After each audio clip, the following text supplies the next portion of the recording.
সুপ্রভাত, সবাইকে স্বাগত। জয়ধৃণীতে আশা করি সবাই খুব ভালো আছেন।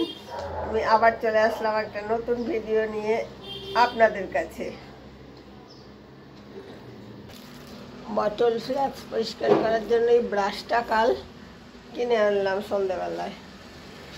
এখন আমি তরকার ডাল বসিয়ে দিয়েছি, মানে যেটা গ্রিন মুগ ডাল, প্রেসারে সেদ্ধ হতে বসিয়ে দিয়েছি। ঘরটা ঝাড় দিয়ে নেই।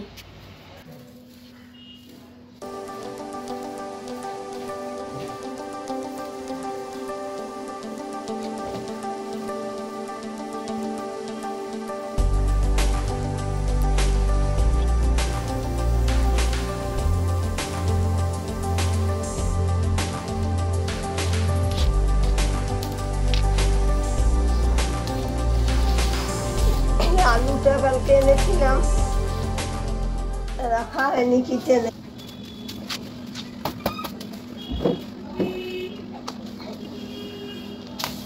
আমি সেদিন নোংরা ফেলতে গিয়ে ডাস্টারটাও ফেলে দিয়েছি ভুল করে। এখন আমার আরেকটা না কেনা পর্যন্ত হাতে করে ফেলতে হবে। ঘর ঝাড় দেওয়া হয়ে গেল। সারাক্ষণ এইসব কচরা ফেলতে ফেলতেই দিন চলে যায়। কিছু না কিছু আসতেই, কিছু না কিছু প্যাকেট কাটাই হচ্ছে। আর এইসব আজ আবার আমি কর্পোরেশনের গাড়িতে দেইনি, সুতরাং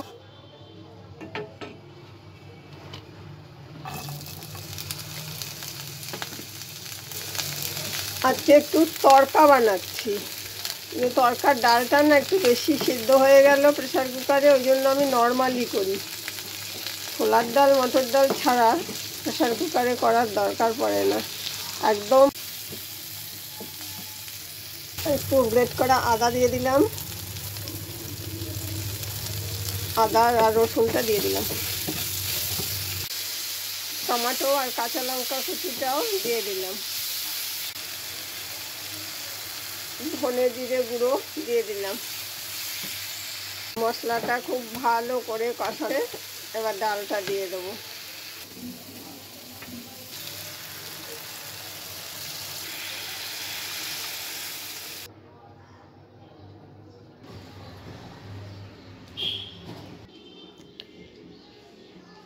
রেডি টু সার্ভ তড়কা।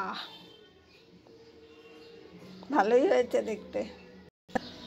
হয়ে গেল তড়কা। আর ফ্রিজে কালকের মাছ আছে, বাঁধাকপির তরকারি আছে, পালং শাকের তরকারি আছে। তাই আজ করলাম শুধু তড়কার আর তড়কার ডাল। আর এখন উচ্ছে আর আলু সেদ্ধ দেবো, তাহলেই হয়ে যাবে। আর আমি ব্রাউন রাইসের ভাত কালই করে রেখেছি। একার জন্য ওইটুকু তো ভাত করা যায় না, ওই থেকেই যায়, দুদিন হয়ে যায়।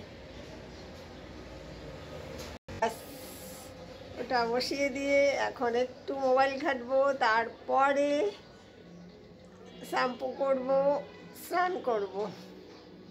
আর লাঞ্চ প্ল্যাটার, ব্রাউন রাইস, উচ্ছে আলু সেদ্ধ মাখা, একটু ব্রোকলি সেদ্ধ, বাঁধাকপির তরকারি আর আমার এই তড়কার ডাল।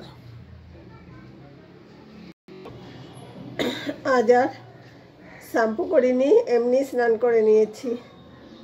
একটু কাসুন্দ দেবো, ওই করলার আলু মাখায় কাসুন্দ দিলে খেতে বেশ ভালো লাগে।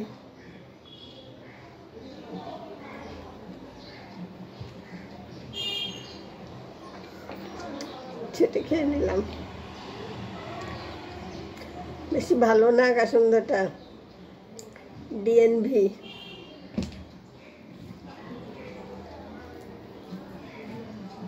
যাই হোক, ভালো না হলেও খেয়েই নিতে হবে। আরো ছোট ফাইল আনা উচিত ছিল।